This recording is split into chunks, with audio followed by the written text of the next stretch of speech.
গল্পের শুরু হয় একটা পরিবার ক্যারিবিয়ান সাগরে তার ছেলে বেনের জন্মদিন পালন করতে আসে। সবকিছুই খুশি খুশি এবং সাধারণ লাগছিল।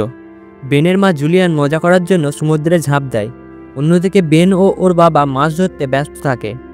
কিন্তু তখনই জুলিয়ানের এক অন্যরকম অনুভূতি হয়, যেমন কোনো একটা বড় জিনিস তার আশেপাশে চক্কর কাটছে। ও আতঙ্কিত হয়ে নিচে গিয়ে দেখে, কিন্তু সবকিছুই নর্মাল লাগে। তারপর হঠাৎ সবকিছু বদলে যায়। কোনো অচেনা জিনিস জুলিয়ানকে ভেতরের দিকে টানছে। অন্যদিকে বোটের ওপর রাখা ইনস্ট্রুমেন্টও আনইউজুয়ালভাবে কাজ করে। অন্যদিকে বেন আর ওর বাবা মাছ ধরতে এতই ব্যস্ত ছিল যে কোনো কিছু টেরই পায়নি। জুলিয়ান নিজেকে বাঁচানোর জন্য অনেক চেষ্টা করে এবং জোরে জোরে সাহায্যের জন্য চিল্লাতে থাকে। অবশেষে টমের নজর জুলিয়ানের ওপর পড়ে। সে কোনো কিছু না ভেবেই সমুদ্রে ঝাঁপ দেয় তাকে বাঁচানোর জন্য। অন্যদিকে বেন বুদ্ধিমত্তার সাথে ইঞ্জিন স্টার্ট করে এবং তাদের কাছে বোটটা নিয়ে যায়। টম জুলিয়ানকে ডোবা থেকে বাঁচিয়ে নেয় এবং অনেক কষ্ট করে বোটে ওঠে। টম খুব রেগে যায় এবং ওর মেয়ে জেসিকে বলে, তোমার ধ্যান কোথায় ছিল? যেই সাঁতার কাটতে যাবে তোমাকে নজর রাখতে বলা হয়েছিল, যদি তোমার মায়ের কিছু হয়ে যেত। ওইদিকে জেসিও তার ভুল স্বীকার করে।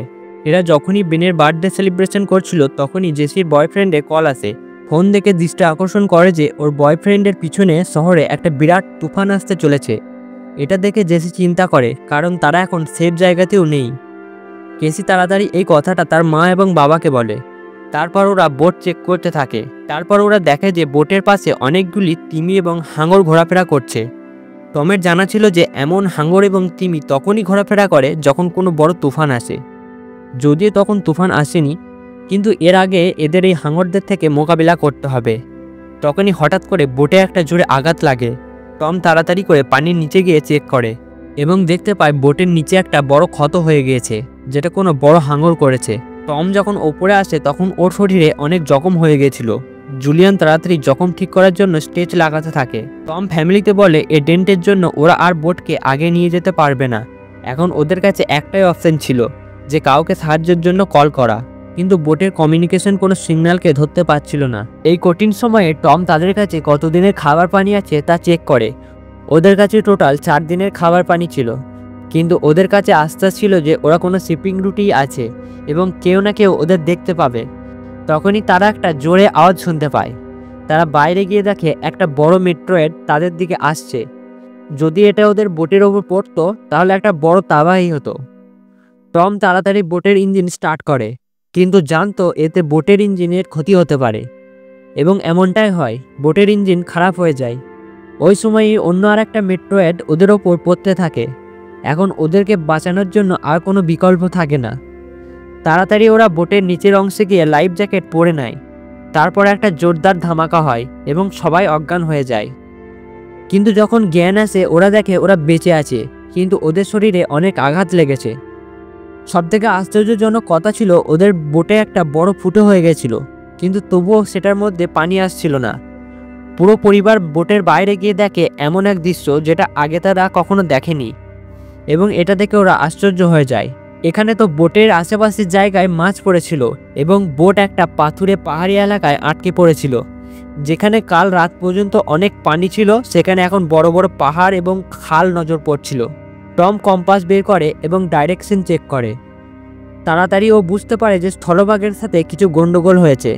স্থলভাগের পোল বদলে গিয়েছে। নর্থ পোলের জায়গায় সাউথ পোল দেখাচ্ছিল আর সাউথ পোলের জায়গায় নর্থ পোল। এজন্য আগে যেখানে সবাই সাঁতার কাটছিল এখন সেখানে স্থলভাগ হয়ে গেছে। সমুদ্রের সব পানি কোথাও উধাও হয়ে গেছে।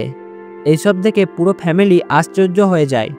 টম আরও বলে এইসবের মধ্যে যারা স্থলভাগে ছিল তারা হয়তো সবাই মারা গিয়েছে। কেসি এটা শুনে খুব ভয় পেয়ে যায় এবং নিজেকে কেবিনের মধ্যে বন্ধ করে নেয়।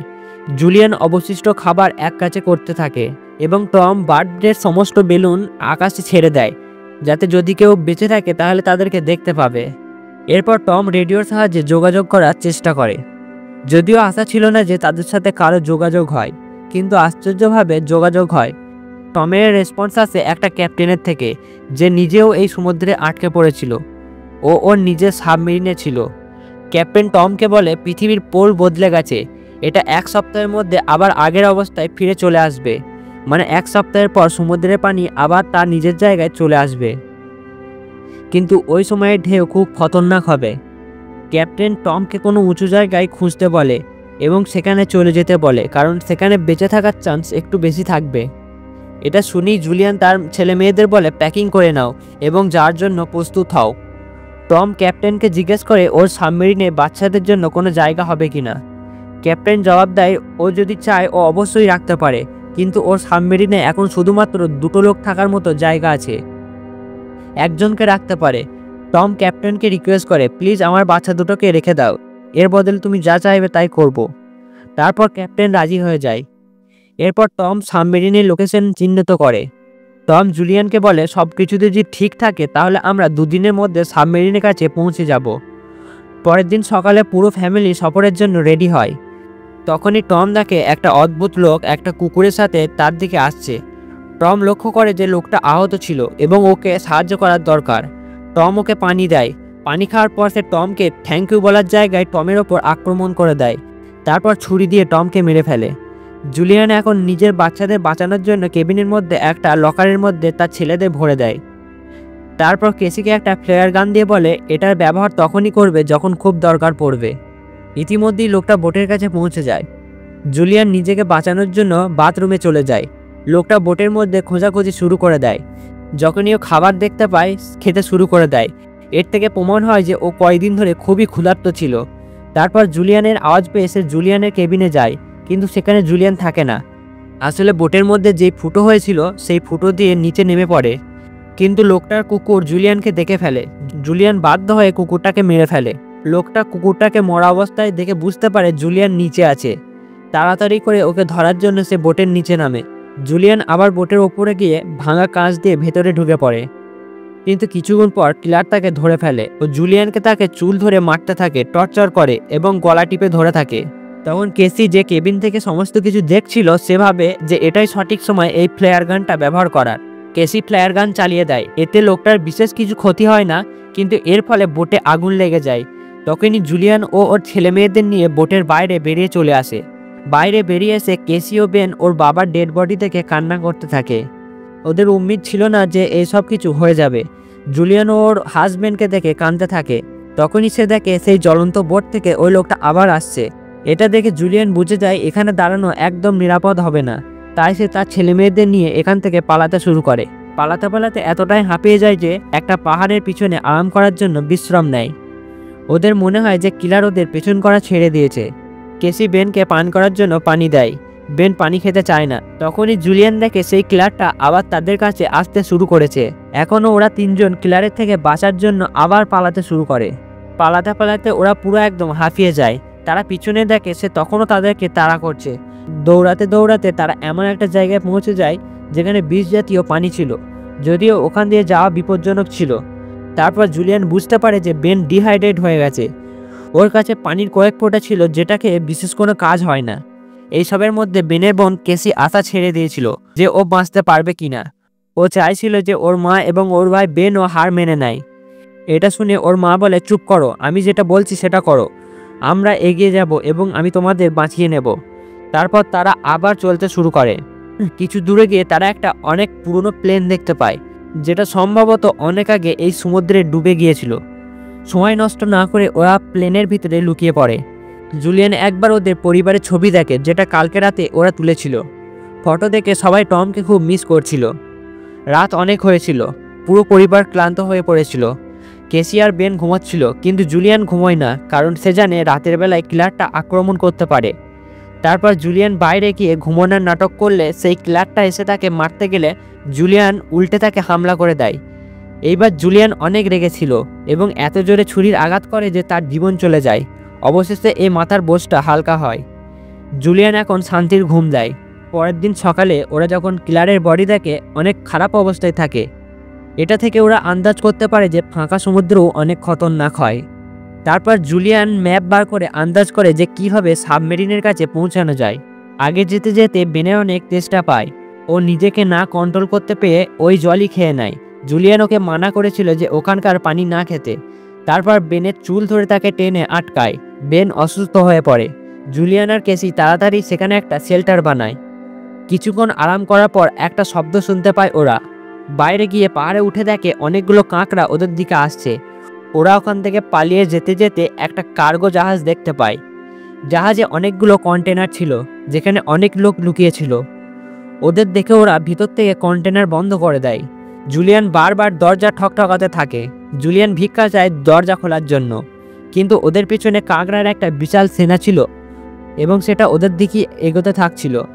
বাঁচার জন্য ওরা কন্টেনারের ওপরে উঠে পড়ে। ওঠার সময় একটা কাঁকড়া জুলিয়ানের পায়ে কামড়ে দেয়। যা করেছে সেটাকে ওখান থেকে সরিয়ে জুলিয়ান ওপরে উঠে পড়ে। ওর পাটাকে স্কার্ফ দিয়ে বাঁধে যাতে নিজেকে সামলাতে পারে।